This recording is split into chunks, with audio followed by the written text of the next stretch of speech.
नमस्कार, सुप्रभात, बहुत बहुत स्वागत है आपका। मैं हूं आपके साथ ऋतु ज्ञानवानी। नमस्कार, मैं हूं आपके साथ अंशिका पाठक। बुलेटिन की शुरुआत करेंगे बड़ी खबर के साथ। आज छत्तीसगढ़ में छात्रों का इंतजार खत्म हो जाएगा। तो आज जारी होगा 10वीं और 12वीं के नतीजे। आज जारी हो जाएंगे। लगभग दोपहर 12:30 बजे रिजल्ट जारी हो जाएगा। माध्यमिक शिक्षा बोर्ड के सभागृह में रिजल्ट जारी होगा। माध्यमिक शिक्षा बोर्ड अध्यक्ष रेणु पिल्ले नतीजे जारी करेंगी। तो जिन स्टूडेंट्स ने 10th और 12th के एग्जाम्स दिए थे उनके लिए आज का दिन बेहद ही अहम है, क्योंकि आज उनके रिजल्ट आ जाएंगे और उसके बाद वो अपने भविष्य के लिए प्लानिंग कर सकते हैं कि आखिर उन्हें आगे करना क्या है। आज 12:30 बजे का वक्त बेहद कीमती। और खास बात यह रहेगी कि हमेशा मंत्री जो हैं जारी करते हैं रिजल्ट, पर आदर्श आचार संहिता के चलते विभागीय अधिकारी परिणाम जारी करेंगे। रिजल्ट के समय कोई भी मंत्री और नेता शामिल नहीं होंगे। 10वीं में 3,45,000 छात्र शामिल हुए थे। 12वीं में 2,55,000 छात्रों ने परीक्षा दी थी। आज 2 लाख 12वीं के जो बच्चे हैं, 2 लाख से भी ज्यादा, उनके भविष्य का फैसला आ जाएगा और आज ये पता चल जाएगा कि वो पास हुए हैं, उन्हें आगे कितनी मेहनत करनी है और उन्हें कौन सा फील्ड चुनना है। और 10वीं में भी ऐसे ही लगभग 3 लाख से भी ज्यादा जो छात्र हैं, 3,45,000 छात्र, उन्होंने परीक्षा दिया था। आज उनके परिणाम घोषित हो जाएंगे। दोपहर 12:30 बजे रिजल्ट जारी हो जाएगा।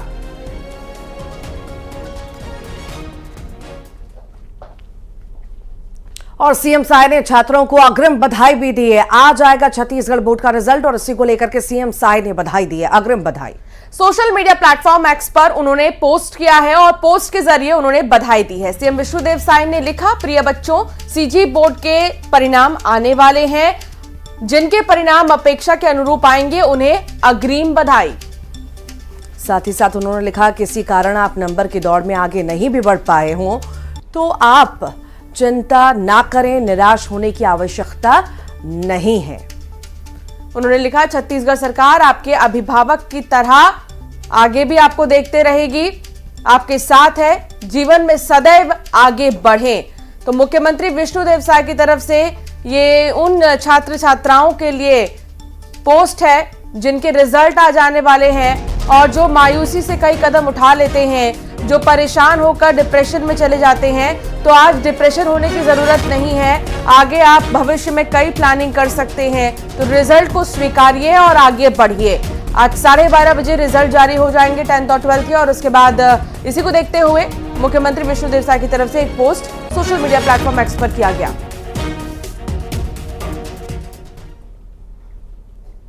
एमपी में चौथे चरण के लिए सीएम आज हुंकार भरेंगे। आज 3 लोकसभा क्षेत्रों में ताबड़तोड़ प्रचार होगा।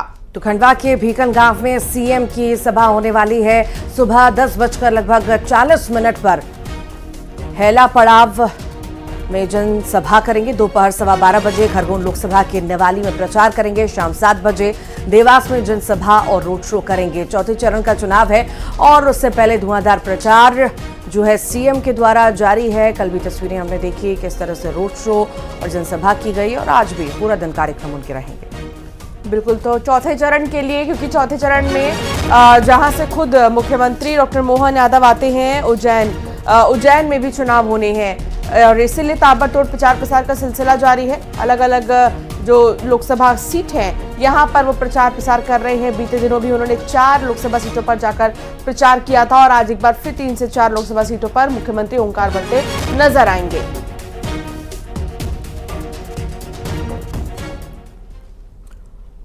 और इसी बीच बड़ी जानकारी आपको दे दें, बैतूल में 4 पोलिंग बूथों पर दोबारा मतदान होगा। दरअसल 10 मई को वोटिंग कराने की तैयारी में अब चुनाव आयोग है और इसके आदेश भी जारी कर दिए गए हैं। 7 मई की रात मतदान दल की बस में आग लग गई थी। मतदान दल ईवीएम मशीन्स को लेकर जिस बस से रवाना हुआ था उसके इंजन में कुछ गड़बड़ी आने की वजह से आग लगी हुई थी और काफी ज्यादा नुकसान हुआ था। लेकिन अब 10 मई को सुबह 7 बजे से शाम 6 बजे तक एक बार फिर से मतदान होगा। तो बैतूल की जनता के लिए बेहद ही खास खबर है।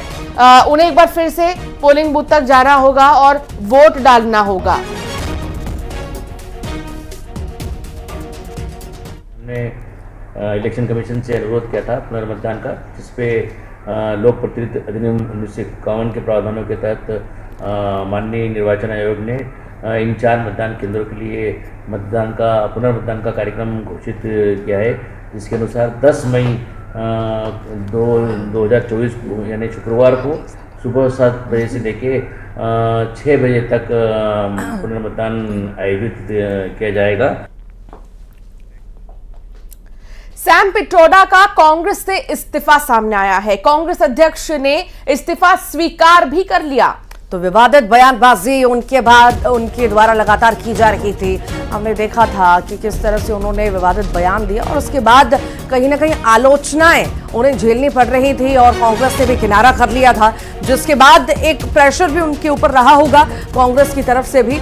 अब उनका इस्तीफा सामने आया है। कल देर शाम उन्होंने इस्तीफा दे दिया है अपने पद से। कांग्रेस से इस्तीफा उनके द्वारा दे दिया गया और इस्तीफा मंजूर भी कर लिया गया।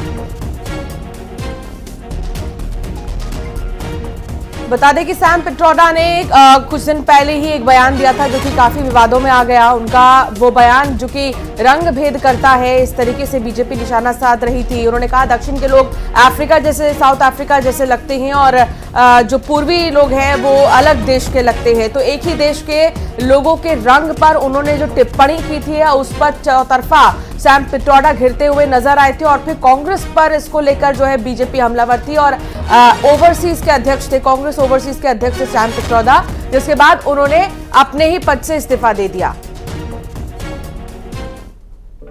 We could hold country together as diverse as India, where people on east look like Chinese, people on west look like Arab, people on north look like, maybe white, and people in south look like Africa.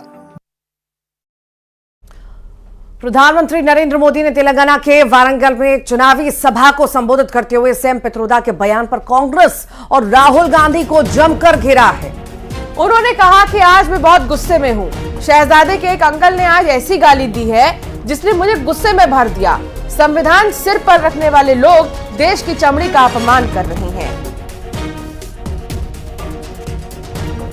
तो Sam Pitroda के विवादित बयान के बाद PM Modi ने क्या कुछ कहा, सुनिए। कांग्रेस पार्टी द्रौपदी मुर्मू जो एक आदिवासी बेटी थी उसको हराने के लिए क्यों मैदान में उतरे थे।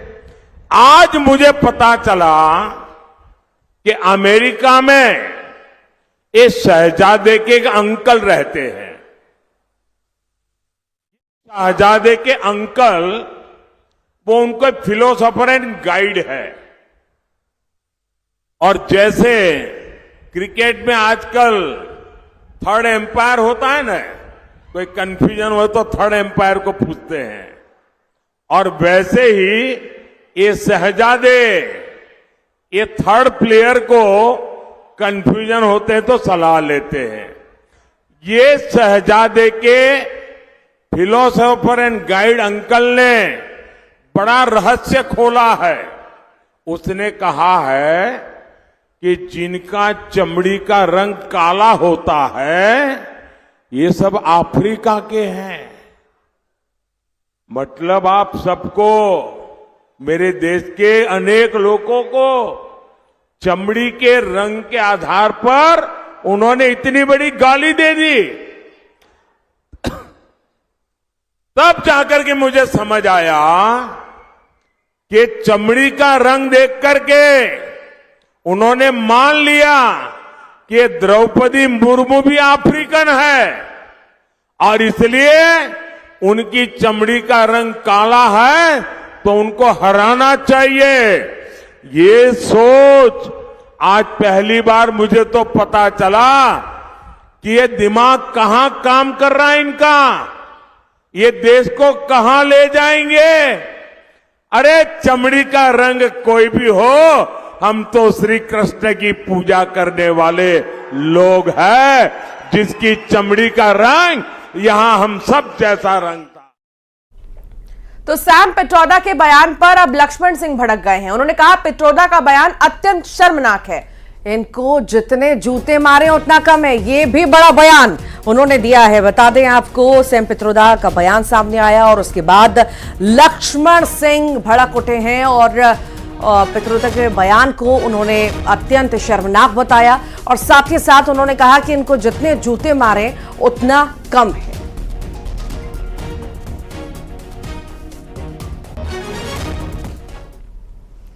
गुजरात के नवसारी में एक यूनिवर्सिटी में आग लग गई। मौके पर पहुंची दमकल विभाग की गाड़ियां और आग पर काबू पाने में लगातार जुटी हुई, लेकिन आग लगने की वजह अब तक नहीं पता चल सकी है कि आग लगी तो लगी कैसे। रात से ही दमकल विभाग की गाड़ियां मौके पर मौजूद है और आग को बुझा रही हैं और अब तक वजह नहीं पता चल सकी है कि आखिर आग लगी तो लगी कैसे। लेकिन ये काफी भीषण आग, भयानक आग, अगर समय रहते नहीं बुझाई गई होती तो आग और भी ज्यादा विकराल रूप ले लेती।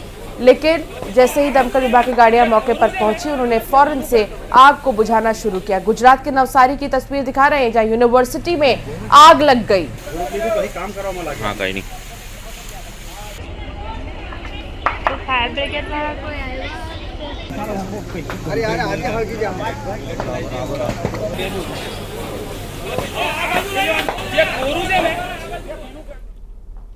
सतना में मंदिर के बाहर मारपीट का मामला सामने आया। 2 युवकों को दौड़ा कर पीटा गया और मारपीट में दोनों युवक गंभीर रूप से घायल बताए जा रहे हैं। घायलों को अस्पताल में भर्ती करा दिया गया है।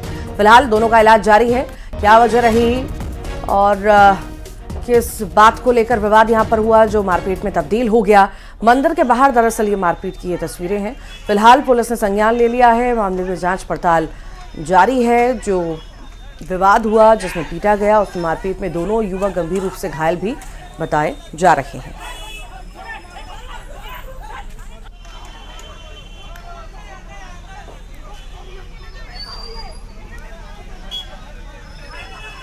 ये विवाद की तस्वीरें सतना की आप देख रहे हैं। मंदिर के बाहर मारपीट की तस्वीरें।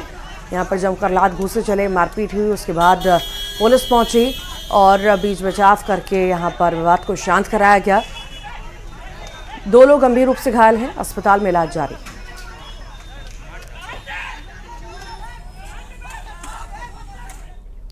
विदिशा की बात करेंगे। लोगों ने बाइक चोर को पकड़ा है। बता दें, बाइक चुराने की फिराक में यह आरोपी था और चोर को खंबे से बांधकर पीटने की कोशिश की गई।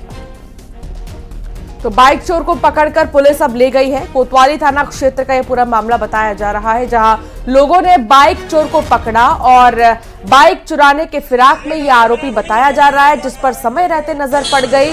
चोर को खंबे से बांधकर पुलिस को बुलाया गया और जब यहां पर पुलिस पहुंची तो उसको सौंप दिया गया पुलिस को ही। लेकिन इस बीच जब उसको बांधा गया खंबे से, आप देखिए उसको कैसे लोग पीटते हुए नजर आ रही हैं, क्योंकि ये बाइक चुराने के फिराक में था और समय रहते किसी की नजर पड़ गई और फौरन इसे पकड़ लिया गया। अब जानने की कोशिश होगी इसका नेटवर्क कितना बड़ा है, क्या ये किसी गैंग में शामिल है, कितनी बाइकें अब तक चुरा चुका है, कहां पर इसने घटना को अंजाम दिया है, और ये पूरा अब जांच का विषय बना हुआ है।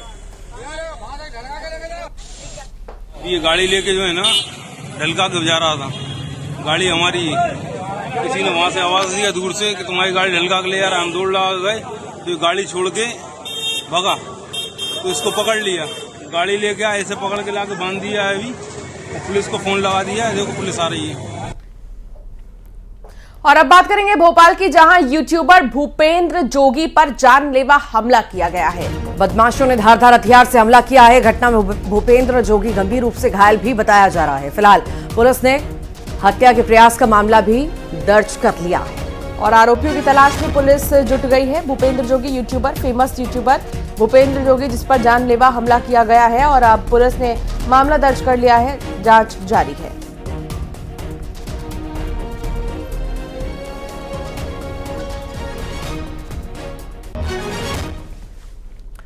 नरसिंहपुर का जिक्र करेंगे। सड़क पर लाठी डंडे चले हैं। शराब के नशे में 2 गुटों में मारपीट हुई है। मारपीट की घटना में महिलाएं भी नजर आई हैं। मारपीट का वीडियो अब सामने आ चुका है, आपके टेलीविजन स्क्रीन पर आपको दिखाएंगे। कौंडिया गांव का ये मामला बताया जा रहा है। हालांकि ज्यादा देर रात ये मारपीट क्योंकि हुई है और यहाँ पर आप देखेंगे बीच सड़क पर 2 लोग आपस में एक दूसरे को पीटते हुए नजर आ रहे हैं। महिलाएं बीच बचाव कर रही हैं, लेकिन इसकी चपेट में वो भी आ रही हैं। सड़क पर लाठी डंडे चले। किस बात को लेकर ये मारपीट हुई अब तक खुलासा नहीं हो सका है, लेकिन शराब के नशे में दोनों ही गुट के लोग बताए जा रहे हैं।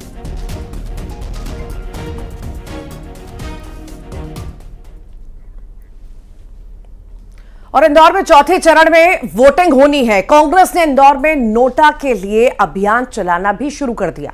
नोटा के समर्थन में गाड़ियों पर कांग्रेस कार्यकर्ताओं ने स्टिकर लगा दिए हैं और ऐसे 2 लाख गाड़ियों पर स्टिकर लगाने का प्लान है। दरअसल नाम वापसी के अंतिम दिन कांग्रेस प्रत्याशी रहे अक्षय कांति बम ने अपनी दावेदारी वापस ले ली थी, यही नहीं, वो बीजेपी में भी शामिल हो गए थे। लिहाजा इंदौर लोकसभा में कांग्रेस का कोई प्रत्याशी मैदान में नहीं है।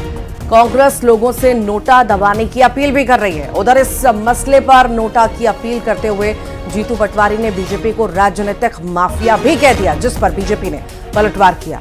तो वहीं कांग्रेस ने जीतू के बयान का समर्थन किया है। अभी जो कृत्य हुआ इंदौर में, इसमें अपहरण हुआ है, राजनीतिक माफियागिरी क्या होती है वो हुआ है। मैं अनुरोध करता हूं कि कांग्रेस पार्टी प्रमुख विपक्षी दल जरूर है, मेरी विचारधारा ओतप्रोत है, मैं आइडियोलॉजी से कांग्रेसी हूं, पर मेरे शहर के लिए राजनीति से ऊपर उठकर, मेरे हित और स्वार्थ से ऊपर उठकर भी मुझे बात करनी चाहिए।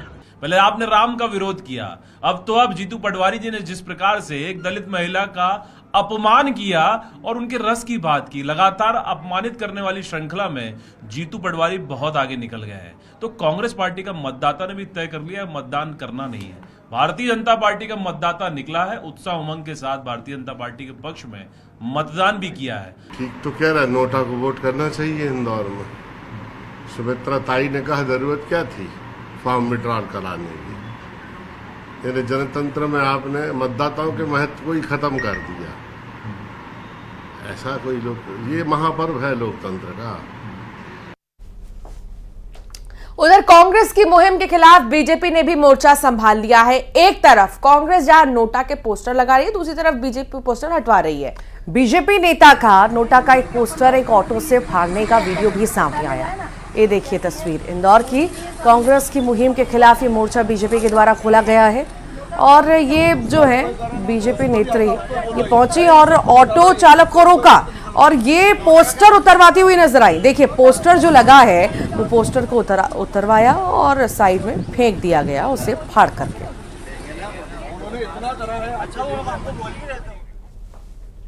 सीएम विष्णुदेव साय ने प्रदेश की सभी 11 की 11 लोकसभा सीट पर बीजेपी की जीत का दावा किया है। उन्होंने कहा है कि कांग्रेस के पास कोई मुद्दा ही नहीं है, चुनाव में कांग्रेस की और दुर्गति होने वाली है। ईवीएम पर दिग्विजय सिंह के बयान पर सीएम साय ने बयान दिया है और उन्होंने ये भी कहा कि जब हारते हैं तो ईवीएम पर ठीकरा फोड़ते हैं, जब जीतते हैं तो सवाल नहीं करते। क्या कुछ कहा, सुनिए आप भी। और जिस तरह से हमने पूरे प्रदेश का दौरा किया है तो हम पूरे विश्वास के साथ कह सकते हैं कि पूरी सीट छत्तीसगढ़ की 11 की 11 सीट भारतीय जनता पार्टी जीत रही है। सब जगह से फीडबैक लिए हैं।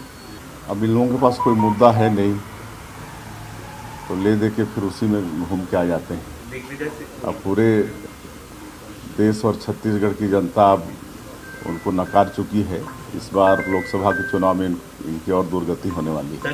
जब जब हारते हैं तो ईवीएम पर ठीकरा फोड़ते हैं और जीतते हैं तो कोई सवाल नहीं उठता है। जांजगीर चांपा के एक परिवार के 3 लोगों की हैदराबाद में मौत हो गई। बाचूपल्ली इलाके में भारी बारिश में निर्माणाधीन इमारत गिर गई, जिसमें परिवार के 3 लोग दब गए और मौत की खबर पाकर परिजनों का रो रो कर बुरा हाल हो गया। परिजनों के मुताबिक जब रात में ये लोग सो रहे थे तभी बन रही इमारत का मलबा इनके ऊपर गिर गया। पति पत्नी और 4 साल के बेटा की मौत हो गई। इधर सीएम साय ने हादसे पर दुख भी जताया।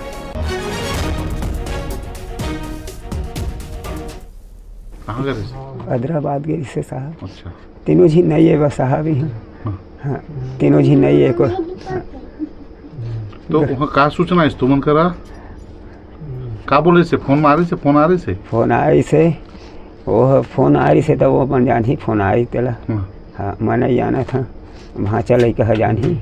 कब ले जाते हो, कब ले गए से? ये अभी गी से साहब अभी पहले आओ पहली चल दे रही से वहाँ नहीं गिरी से वहीं च रही से मगर आने कंपनी में रही से वहीं च रही से अब ना ये अभी आ रही से तो फिर गी से हाँ। पोस्टमार्टम चलत है कदेवा और आही तो एम्बुलेंस वहाँ से ओकर माध्यम से आही और आज के डेट में नहीं आ पाए, कल शाम तक ये टाइम तक आ जाही सांझ रात ले। परिवार की क्या स्थिति है अभी? परिवार मन की स्थिति एकदम गरीब परिवार से है सर, मैं बताता हूँ आप मतलब। तो मौत पर मुख्यमंत्री विष्णुदेव साय ने दुख जाहिर किया है। उन्होंने सोशल मीडिया प्लेटफॉर्म एक्स पर ट्वीट किया है। हैदराबाद के बाचोपल्ली इलाके में भारी बारिश के चलते निर्माणाधीन इमारत के गिरने से जांजगीर चांपा जिले के 3 लोगों सहित उड़ीसा के 7 मजदूरों का निधन हो गया। ईश्वर से दिवंगतों की आत्मा की शांति, परिजनों को संबल प्रदान करने की प्रार्थना करता हूं। सीएम साई के द्वारा यह ट्वीट किया गया।